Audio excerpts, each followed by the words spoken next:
Merry Christmas, Happy Holidays. This is episode 19 of Pinnacle FC. Gareth Wheeler, Jake Osgathorpe, and I've never been so proud of my co-host on this program wearing the Santa hat. I threw it out last week and he followed through. You know it was a good week when for Jake Osgathorpe in terms of his bets and plays last week. If he's going to wear a Santa hat for you and I. Well done, my friend. Yeah, thank you. Yeah, like you said, I had such a good week. I couldn't not put the Santa hat on. It's Christmas. Why not? Yeah, I'm not a Grinch. I'll wear my Santa hat. But yeah, it kind of matches the jumper. You've got a little Christmas number on as well, so we're all Christmasified. It's my Manchester United ugly Christmas sweater. Santa's a red, and I actually see why Santa is a red because they're both in the spirit of giving. Manchester United giving away points and Santa, of course, giving away gifts. That's what it's all about in the end. So I totally get it. So this just shows you I remain strong through these very difficult times.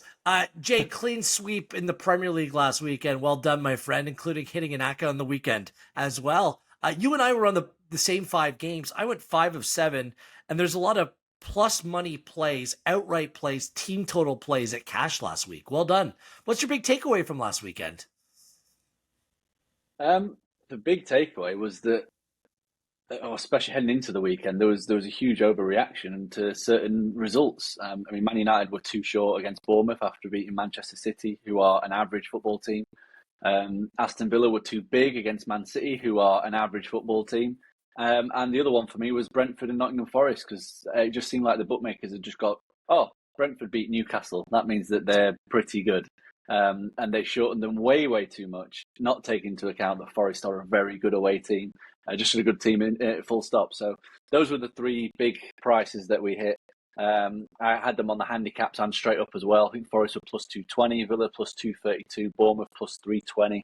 The handicaps all cashing. And then, as we said, one of the best bets of the season, probably one of the most obvious, was Liverpool and both teams to score at plus 160. Absolute gift of a price right there, and I know we were both on that one. The team totals were very good. The one play that we both locked into our top 3 was Aston Villa in the handicap against Man City. And I never really felt any stress watching that game either, to be honest with you. And we doubled up on the handicap, Villa on the team total, and as well as Bournemouth on the team total against Manchester United. So some big plus money plays that we shared on the program. I'm a little bit sad that there's no La Liga for quite some time now. Went 4 of 5, almost running the La Liga table. Guess the game I didn't get. Mallorca Getafe. Sorry, I just remembered on. With the total of set at 1.5, and it went to the under. I should have known. I did try and warn you. I know, in the sense that just how bad they are for goals this season. And go ahead. To be fair, an incredibly low total. 1.5. But Mallorca scored, and I was like, Mallorca got in, and I'm like, Mallorca can score goals. I'm like, there's got to be a pushback here. Just give me one Getafe. They couldn't even do that. Yeah. No, that was a bit unfortunate, but 4 for 5, you can't complain. And then too much. Germany team totals like Eintracht Frankfurt Mainz was over in a flash, and then the big play that was part of my top 3, Leverkusen to win and over 2.5 goals against Freiburg. Just the 5-1, wasn't it? So, it was a really good weekend for both of us. I'm still waiting on the one to complete the trifecta for our public plays or podium plays. Come on, Inter. Win to 0 against Como on Monday. For the podium We're sweep, recording this on Monday. It's just it just looks so good when the graphic goes up. That would be a nice early Christmas gift for me. So on episode 19 here, we're going to go through the Boxing Day Premier League fixtures, games on the 26th, 27th. We won't be doing another podcast until the 30th, so we'll see if there's any look-ahead plays as well for the following weekend in the Premier League as the fixtures are coming fast and furious. How do you spend your Boxing Day? I guess you're done with the family at that time, Jake, and it's football all the time. Every division of English football is playing over the course of Boxing Day and the day after. It's just wild how many games there is on the docket. Yeah, I wish we were done with family. I could just sit and watch football, but we will be watching football for sure. My brothers, my family are coming over on Boxing Day. and we'll be having a few beers. We'll be sat watching the 3 p.m s kick off. We'll probably have some sort of an accumulator on just to cheer on for a bit of fun. But I'll certainly be cheering on the 3 bets that I'll be putting up on my podium. That is for certain. The games are spread throughout the day, but the best part about living here in Canada is you wake up maybe a little bit of groggy on Boxing Day, and instead of running out to the shops, you just sit in front of the television watching Premier League football, and it's brilliant from 7:30 a.m. So we'll get into that. And there's Serie next weekend as well, and we'll take a little bit of a look ahead to that as well. So straightforward podcast here today. Another game, another week, another City loss, Jake. 2-1 was the final. Simply weren't at it yet again. That's 1 win in their last 12. I believe they've lost 9 over that span. Now they're at home to Everton to kick off the Boxing Day fixtures. It's the early match on Boxing Day. City are a favorite by the handicap by 1.5 goals in this one. Everton have just drawn every game. They haven't conceded in their last 3, by the way. I don't have a play for this game because I'm not sure if I want to put my stake backing either one of these sides. I'm not sure if there's a market that stands out to you, but this seems like, and we've been here before, it seems like the fixture that should just maybe turn things around for City. Well, you would think so, but you could also argue this might be one of the worst possible games for City in the current state that they're in, because defensively, we know that they look very vulnerable. Villa, again, shredded them on the counter-attack. But Everton aren't going to offer too much going forward. Everton's strength lies in being hard to break down, and I think it's become even more apparent just how much City are struggling in attack as well as defence over the last 2 or 3 weeks. So I mentioned it last week, but across the 12-game kind of run that they're on, they've generated less than 1.6 expected goals in 7 of those 12 matches, which is just something that you just never see from City. Even with the likes of De Bruyne, Bernardo, Foden, Haaland, like they're all fit. Savinho, Grealish, Doku. They're just not creating the same amount of chances. And they've scored just 14 times in those 12 matches as well. So when you've got a team that's low on confidence, a team that's struggling to create chances, the last thing you want is a team that's going to sit, park the bus and frustrate the hell out of you. A team that's just been to Arsenal, got a 0-0 draw, been home to Chelsea, got a 0-0 draw. I think it's a bad matchup for Man City, and it could be a long afternoon where they're just trying to break them down and nothing's working. The flip side is it could all click into gear. It might be a game that they like, having more of the ball without that too much risk of a counter-attack. But I just think it's going to be a bit of a drain, and the whole atmosphere around the stadium is going to get a little bit unsettled. The longer it goes on, the longer it's 0-0. And I think the under's a massive play here. Under 3 goals is where the line's set. It's at minus 100, so even money. Everton, as I mentioned, they're probably the worst team to watch in the Premier League in terms of entertainment value. I don't think I'm stretching too far there by saying that. They've got an average of just 2.2 goals per game this season, which is the lowest in the entire division. And they've drawn 0-0 5 times this season, which is 3 more than any other team in the league, which is just absolutely remarkable. And did you know 4 of those have come in the last 6 matches? Like Sean Dyche is on an absolute tear. But some context is required. It all comes on the heels of getting lit up by Manchester United in that game. Like that's what they haven't conceded since. Well, they got 3 or 4 in that game to United. So you just wanted to get a little pro-United thought in there, didn't you? but there's a response. Like Brathwaite's back in the team. He's they're really utilizing a much more maybe defensively minded athletic midfield rather than one that's going to be expansive going forward. I get it, but they've drawn themselves out of kind of the mix of the bottom 3, haven't they? Like it's been effective. And they'll probably go to City and come up with the same game plan, but I just don't know what that means. So I'm staying away. So you're making an official play under 3. Yeah. It's at even money on Pinnacle. Bet smart, bet Pinnacle as well. Yeah. Before we move on, I will just mention that I'll also be having smaller plays on even fewer goals. So you can back under 2 at plus 315. And if you want to back the 0-0, it's plus 1849. Wow. And I'll be having a small bet on that as well. Like I said, attacking-wise, City are devoid of confidence, and Everton look very, very watertight at the moment. And they've limited Chelsea and Arsenal across 2 matches to just 1.6 expected goals combined. And I would say that Arsenal and Chelsea are by far and away better in attack than City are right now. So if they can do that to those 2 teams, they can do it to City as well. So a small chance at a massive price. So Jake likes the unders. I'm staying away. There isn't any one of those fixtures that jumps off the page come Boxing Day, perhaps in West London when it's Chelsea and Fulham. But both those sides are coming off of, guess what? 0-0 draws. Fulham and Southampton, a new manager with the Saints, and Chelsea against the aforementioned Toffees. So the line here is what surprised me, that the handicap was set at a goal and a quarter. To me, that's a little bit too much. I mean, I like Chelsea, but Fulham played that game against Southampton without Emile Smith-Rowe. He didn't play. Andreas Pereira was suspended. Both seem like that. Well, Pereira is coming back from suspension, but Smith-Rowe looks like he's on track to return there. I'm going to make a play on Fulham, backing Fulham on the handicap here. I'm not sure if you're looking at things a similar way. Yeah, I'm definitely looking at the same way. I think this is going to be a very, very close game. I don't think there's as much as the 1.25 goal suggests between these 2 teams. But I'm going to take a slightly different route in thinking that it's going to be quite tight and that Fulham are going to frustrate Chelsea a little bit.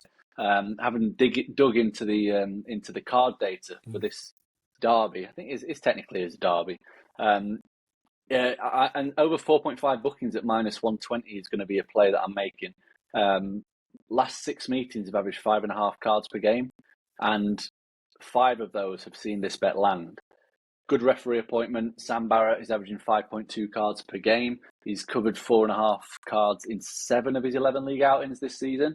And then on top of that, we've got a Chelsea team who've actually collected the most cards in the division this season, 3.1 per game. Fulham, I think they're 4th or 5th on that list at 2.5 per game. So 2 good teams for picking up cards, a good referee, a bit of needle, good recent head-to-head card data. Expected to be quite a tight game, not a lot between them. I think the cards might be the way. Okay, I'm going to stick with just Fulham on the handicap. Just a couple things, like Chelsea hasn't lost in 12 in all competitions. Conference League, I mean, it's been a little bit of a walk in the park for them. But in the Premier League over the last 6 games, and they're the informed side, but the combined points total, average points per game from the 6 teams they played is just 0.93, and that's the lowest number out of any team in the Premier League in terms of who they've been playing in the competition. So they've been playing weaker competitions over that span, and they're still conceding. They've conceded, both teams to score, I should say, has played in 5 of their last 6 games. As for Fulham, a win and 4 draws in their last 5, but in their last 5 games, they played Liverpool, Arsenal, Brighton, and Spurs. And this was before the defensive real injury crisis at the back for Spurs as well. And both teams to score has played in 5 of 6. In a way, they've been very good. They're 4th in expected point total per game. And their away games, they played at Anfield, at Spurs, at City, and that was before the City dip, at Forest. So they played a decent enough away schedule, and they're performing well based upon the data and based upon just overall performance. 10 goals scored, 9 conceded. So I agree with you. I think it's going to be a close game. Could very well end in a draw, but I'm going to back Fulham on the handicap here as well. What else stands out to you? I'm not sure of Newcastle Villa. That might be the other big-ish game. Nothing stands out there in terms of the markets that are available on Pinnacle. I do have a couple other plays, but I'll let you, as my gift to you, Jake, I'll allow you to bat lead off here and share your plays. You're too kind. Too kind. Yeah, the Newcastle Villa game is an intriguing one, but like you, I don't really have anything that I fancy. I do think, just looking at it first glance, Villa are a bit big in terms of the prices. I don't think there should be as big a gap between the two, but everything I mentioned last week about Villa's record with a midweek game. I mean, I know it technically wasn't a midweek game that we've just played, but we're talking about a similar length of turnaround. I just wonder, or just worry about Villa off 4 or 5 game days if Unai Emery can get a plan in place. So I was happy to leave that alone. I do think Bournemouth at -108 are a very appealing bet to beat Crystal Palace. Their home form has been pretty spectacular in terms of the data. They've not quite got the results that the data would suggest that they should deserved. They've won the XG battle in all 8 home matches they've played so far this season, so they've created better chances than all of their opponents. And Crystal Palace, while they have shown a bit away from home, have lost the XG battle in 5 of their 8. They obviously had a good win against Brighton last time out they travelled, but I do think this Bournemouth team are a little bit more streetwise than Brighton and just a little bit more relentless. I think they have a much nicer variation of forward players to be able to carve open Crystal Palace, and obviously Palace coming off the back of a thump into Arsenal. I think they're going to be set for another defeat. -108 felt a little bit big to me. I think that they should be a little bit shorter because, as I mentioned last week, Bournemouth are performing like a top 4 team on the day. I'll jump in there because I do have a play in that game, but I'm looking at the total. I think the over's a great bet here. It shifted out to -106 over 2.75 goals. Bournemouth gave up chances to United in that game, like 2.29, but United just couldn't sort it out. This team attacks so much, but they leave gaps in the back. Look, they've scored 12 and conceded 6 over their last 6 games. That's a total of 18 goals, obviously. Palace, 10 goals scored, 11 against over the last 6. That's 21. Both are well over that 2.75 goals per game number. Remember, like, they drew West Ham 1-1, 29 shots, 9 on target in that game. Bournemouth have gone over 2.5 in 6 of their last 8. Both teams have scored in 7 of 9. They've only scored 11 home goals, but their XG is 17.39. Palace, a couple important things to distinguish. I'm going to push that Arsenal loss to the side. Daniel Munoz, who's a very good player. Like, if you're not watching them play on a week to week, he was out through suspension. Eze was out, and it looks like he's on track to return as well. And they played Arsenal back-to-back games in the cup and the league. Like, it's very difficult to catch Arsenal once, let alone twice. Their last away fixture, they won at Brighton 3-1, and they had an XG of 3.01 in that game as well. They've gone over 2.5 in 4 of 5. Both teams have scored in 6 of 7. They're 2-2-0 in their last 4 away. Like, before that, they lost their first 3 games. They were dreadful to start the season, and the data is looking better by the week. So I just think that a team that's going to press and relentlessly press like Bournemouth does, I think it could open up some gaps for Crystal Palace, and I think that the over is a safer play. I lean to Bournemouth as well, Jake. I prefer to just play the outright total in that game. What else? Do you have any other plays for Boxing Day? Yeah, I think Forest are a backable price at +139. Spurs, their issues were there for all to see yet again last week against. All joking aside, I absolutely love Spurs. They're one of my favourite teams, not because I support them or because I root against them, but you just know what you're going to get.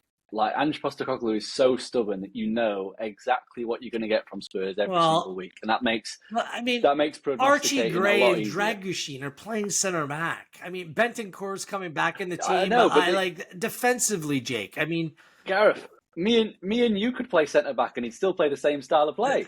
That's what I mean. You just know how. I don't know how he can change the style of play based upon the personnel that he has. Like, even their fullbacks aren't good defensive fullbacks. They don't have the personnel. Like, he can change the way that he plays. I don't think it will make him one bit of a difference at all. I'm with you on the Forest play. I'll allow you to continue. I don't think Ange has the luxury of doing anything else. Yeah, he could do a lot more. There's no way. He doesn't have to tell Bissouma and Sarr to press high up the pitch all the time and just follow man to man. They could just sit for half an hour, just sit, contain, frustrate for a little bit, get the ball to Kulusevski and Son, let them do all the running in space. There's no need to, when you've got Archie Gray and Dragushin, as you said, they need protection, they need help, a lot of it, because they are not very good centre halves as a pair in particular. So just help them out a little bit. That's all I'd be saying. Even if it's for half an hour of the 45 in the first half, have 15 minutes playing your wacky football so you can get in front. But yeah, it just, for me anyway, I enjoy watching them. Yeah. They're very entertaining. And we know exactly what we're going to get. And we know that Forest are going to get a hell of a lot of chances here. Be it from open play, be it from the counter-attack, be it from set pieces. They're going to get a lot of opportunities. And Forest have shown that defensively they are very, very capable as well. So I know Spurs are probably going to score once, but I'd be surprised if they got too many more than that And the other thing that I think we've got to factor in is that Spurs are looking very leggy, very leggy. They're looking very tired as a team, and I think that's obviously to do with the injuries. It's to do with the schedule that they've had. They played basically twice a week for the last 2 months, be it a Carabao Cup or a Europa League or a midweek Prem game. They're looking very tired, and I think over the festive period they are definitely a team to fade because they're not just going to perk up and find energy over a couple of days. They're not can't bring any new players in to kind of give a bit of a boost. What you see is what you get, and what you're seeing is a very, very tired looking side. And Forest, I think, are going to do just enough to get the victory. Well, we're looking at things the same way, back-to-back weeks. Let's just hope that it means good things. If you want to play it a little bit safe, play Forest on the handicap. It's at minus a quarter of a goal. It's still at plus 109. And that way, if it ends in a draw, you win half your bet. I immediately looked at the Forest team total at over a goal and a half. It shifted out now to minus 118. By the time this podcast airs, on the market on Pinnacle might be, I don't know, might be out of reach. Unless you just think that Spurs are just ripe to ship goals again. Over 3.25 at plus 104. That's playable for me. This is going to be the trend. Forest has been scoring goals in recent weeks. 2 at Brentford, 2 at Villa, 3 at United. Like, they're scoring goals, so I'm really not worried about that. They've actually gone over 2.5 in 7 of their last 9 games. And Spurs, it's not just the back two. Fraser Forster. I mean, they've given up 28 combined goals in their last 6 Premier League games. They're just wide open. So, and they had to clean sheet. Against Southampton. I mean, that's why Russell Martin had to lose his job, I guess. If you're not. Can we just say as well, like, Tottenham conceded 5.6 expected goals against Liverpool. Wild. And the number, which is just the number was incredibly high against United as well, like in the cup. So I will also make an official play, and I'll get in on it now for the match that's upcoming on match day 19. So it's the following weekend after Boxing Day. Spurs hosts Wolves. I'm going Wolves team total over a goal and a half at plus 176. That is a big, big number. And I'm jumping on that early. Spurs, they've conceded 17 goals overall at home, which is the third worst. 17.54 expected goals against. Again, Gray, Dragushin, Forrester, and whatever. I mean, Wolves have 15 away goals. It's the 6th most, and they've been dreadful in the season. But one thing they can do is cause all kinds of problems the way they attack. And doesn't matter if it's O'Neill or Pereira. Like, I'll still back Wolves to go there and score goals. So I'll lock in that play for the upcoming fixture list as well. Okay, we're looking at things similarly again. Any more plays for Boxing Day, Jake? Yeah, my best bet of the week is going to be number 1. Liverpool win to 0, minus 114. I think it's a huge price. Liverpool have won and kept a clean sheet in 7 of their 12 home games across all comps this season. And I think it's fair to say that every single visitor at Anfield's been a better team than Leicester. I mean, the Champions League, is it Leverkusen, Madrid, Bologna? In the Premier League, every team that's been to Anfield is currently in the top 12. So this is the first genuine home game against a team that is rubbish. And yeah, Liverpool defensively, in terms of the data, 0.9 expected goals against per game. Very, very good given the schedule. And they've welcomed all those good top teams. Leicester, poor travellers. If you exclude their away matches against fellow promoted sides, they've taken an average of 6.8 shots per away game and generated just 0.67 expected goals for. So they are toothless foxes, if you like. And minus 114, I think, is just too big. Just for context, Liverpool are minus 1202 to get the win, and you're getting a jump all the way up to minus 114 for them to keep a clean sheet, something they've done in over half their games at home this season. Is that it? That's all the gifts to unwrap? That's it for the Prem. To be unwrapped? Okay, I have one more, and it's actually going to relate to my bet for the following weekend as well. Wolves at Manchester United. The total is set at 2.75. It can get at minus 110.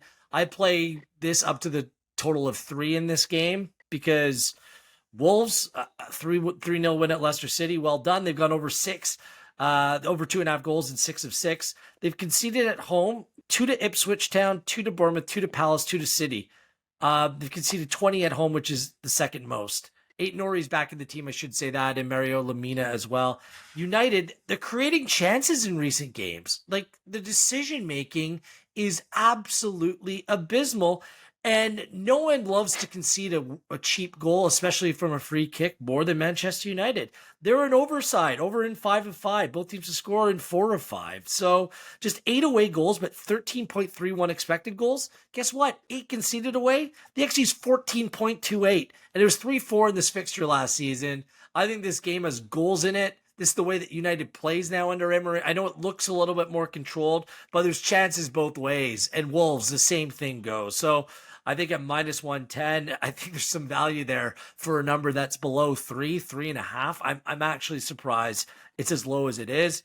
And I know you can tell I have very little faith in Manchester United because who would? I mean, this team, they play with a number 9 up top, but in the positions behind, there's no one that's able or willing to get into the box. And from wide areas, there's no one that can cross the ball. So what are you left with? A team that relies on creating a lot of chances, potentially from distance, but can create some problems, but overall is completely unreliable.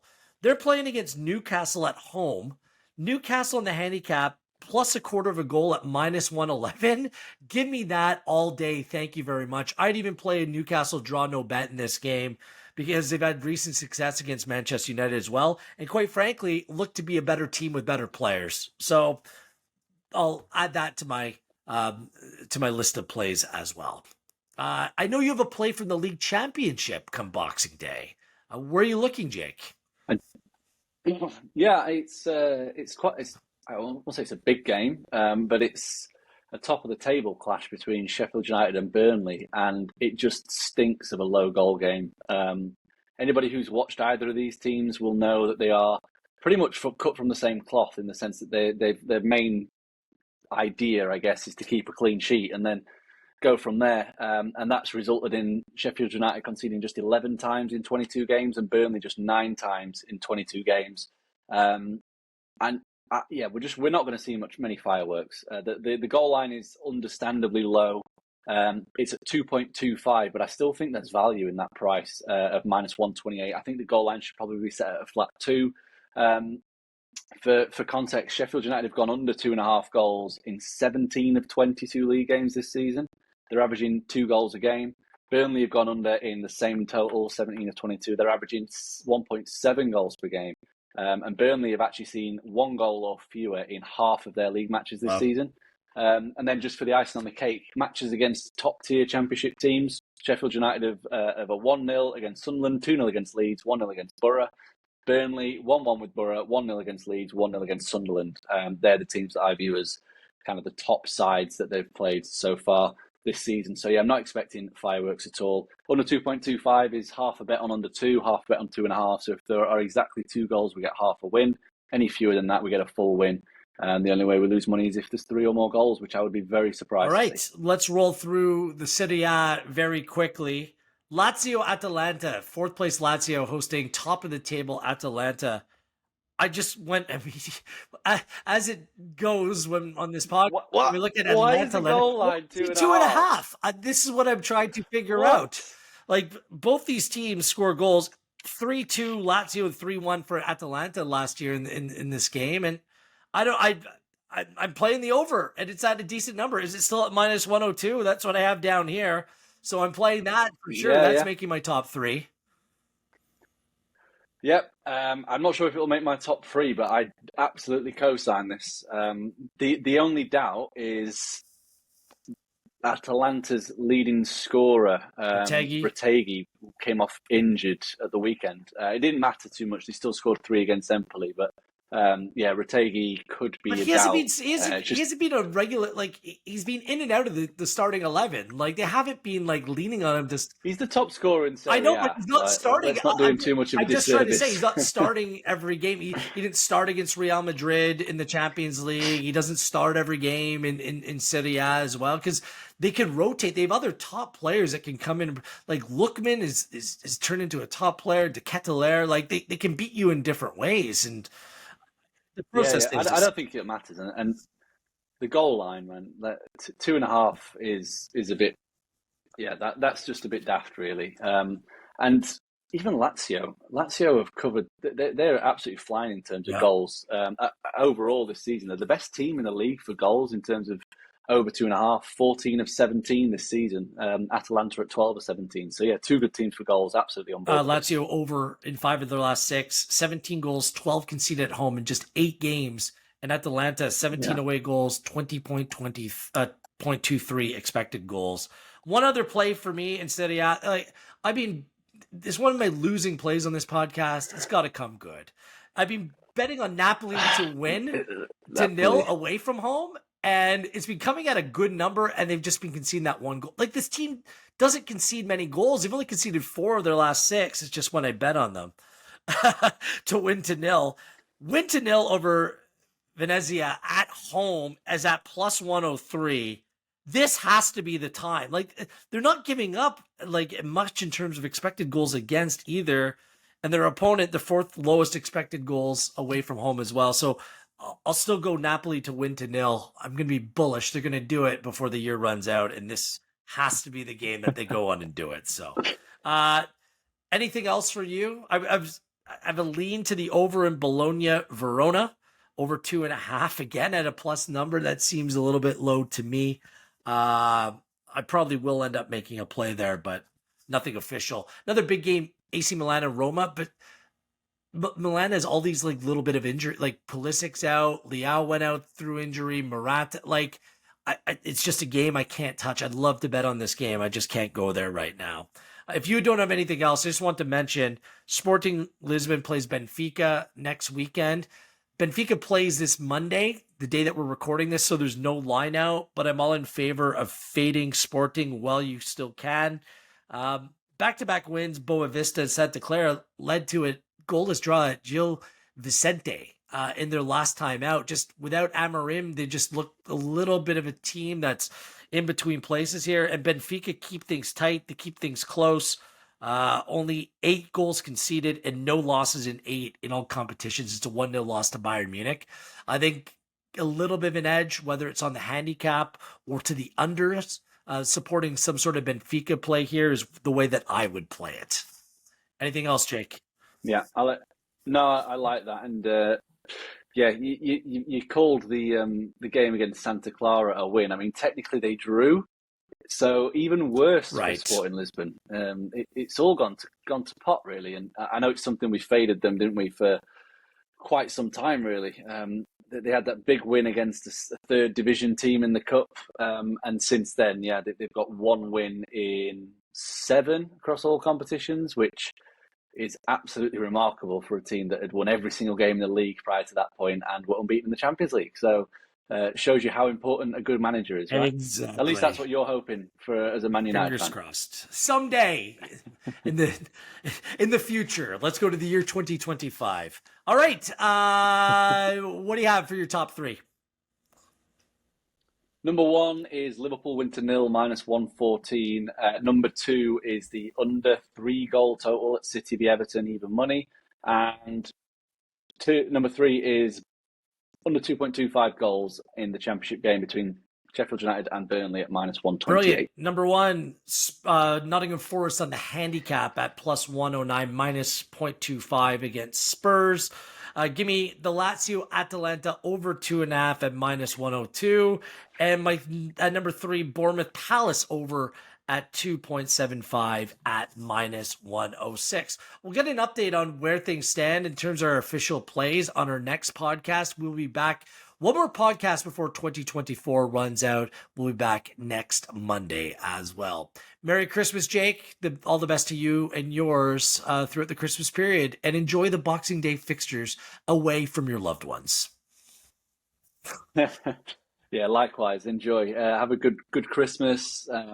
Lots of celebrating, lots of watching football. And yeah, I'll see you next Monday. We can chat all about it. And we hope to see you as well. Remember, bet smart, bet Pinnacle. All the lines and markets that we use are from Pinnacle. And please hit that like button and please subscribe to the fine Pinnacle podcasts that are available for your listening and viewing pleasure.